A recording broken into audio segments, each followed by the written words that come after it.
इय्याक नअबुदु व इय्याक नस्तईन। लाखों करोड़ों दरूद व सलाम हमारे प्यारे नबी हज़रत मोहम्मद सल्लल्लाहु अलैहि वसल्लम और उनकी आल पर। जुम्मे का दिन मुबारक हो आपको। जैसे ही जुम्मे के दिन का आगाज़ हुआ और आज का दिन एक हक और सच की तरफ गया, हक की बात को उठाया गया और बातिल बातिल हो गया।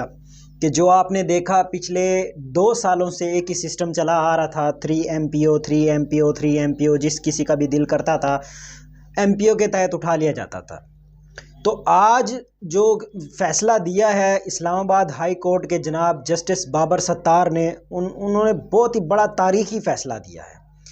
उसके अंदर निज़ाम को भी ज़रा आप सोचना पड़ेगा कि भाई अदालतें मौजूद हैं मुल्क के अंदर, अदालतों के ज़रिए आप अपने मामलात सॉर्ट आउट कर सकते हैं।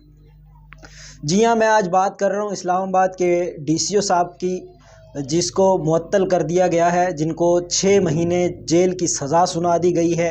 उनके साथ SSP को भी, जमील ज़फ़र साहब को भी, और SHO कोसार जो हैं उनको भी 2 माह की सज़ा सुना दी गई है। उसके पीछे क्या वजूहात हैं वो मैं ज़रा आपको बता देता हूँ। जनाब, इस्लामाबाद हाई कोर्ट ने शहरियार अफरीदी, शानदाना गुलजार और 1-2 और PTI के जो उम्मीदवार थे, जो रहनुमा थे, उनको गिरफ़्तार करने से मना किया था। तो DCO साहब जो हैं वो बाज नहीं आते थे, वो एक और MP ऑर्डर जारी कर देते थे, जिस पर तौहीन अदालत का केस लगाया गया। तौहीन अदालत का केस लगाया जनाब जस्टिस बाबर सत्तार ने कि यार ये कैसा सिस्टम है जिसके अंदर अदालत आपको कह रही है कि एक बंदे को आपने नहीं 3 MPO लगाना, एक बंदे को आपने अरेस्ट नहीं करना, आप उसको बार बार अरेस्ट कर रहे हैं।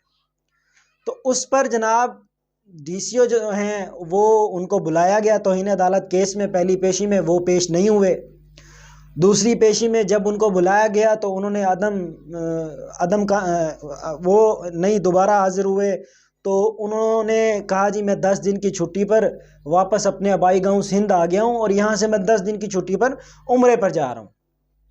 तो जिस पर जस्टिस बाबर सत्तार ने बड़ी ही बरहमी का, सख्त गुस्से का इजहार किया और उन्होंने पाकिस्तान के मुतल्लका इदारों को लिखा कि ये बंदा DCO साहब जो हैं वो किसी भी रास्ते से मुल्क से बाहर ना जा पाए, भले वो बहरी रास्ते हों, भले वो हवाई रास्ते हों, भले वो बाय रोड हो।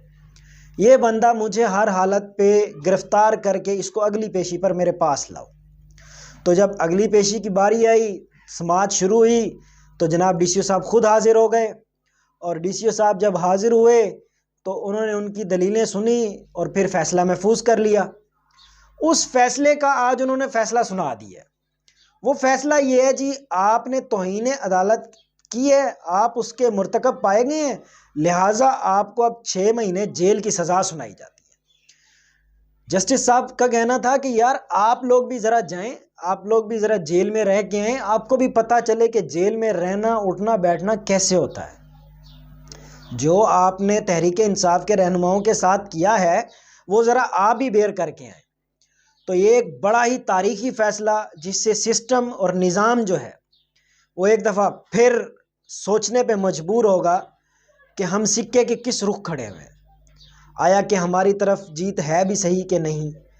तो ये काफ़ी सारे सवाल हैं जिनका आज अदलिया ने जवाब दिया कि अदलिया पाकिस्तान में मौजूद है और अदलिया को एक अहम किरदार अदा करना होगा। तो अब उनके पास 1 महीने का टाइम है। 1 महीने में वो अपीलें दायर करेंगे। अगर उस अपील में कोई पॉजिटिव रिस्पॉन्स ना आया, अगर उन अपीलों में इनकी सज़ा मुअत्तल ना की गई, तो आफ्टर 1 मंथ इस्लामाबाद के जो इदारे हैं वो इनको गिरफ़्तार करेंगे और इनको जेल, अडियाला जेल में भेजा जाएगा।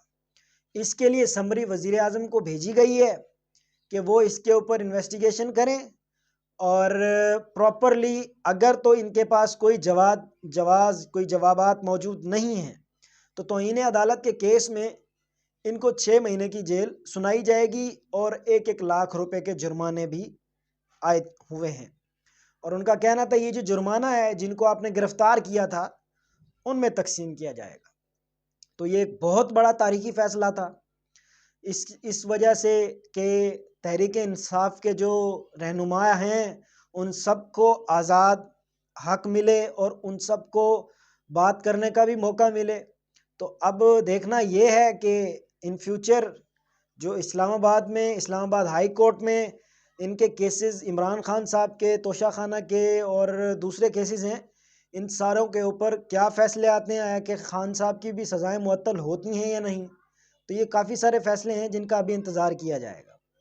ہوپ سو آپ کو میری ویڈیو اچھی لگی ہوگی، اپنا خیال رکھیے گا، اللہ حافظ۔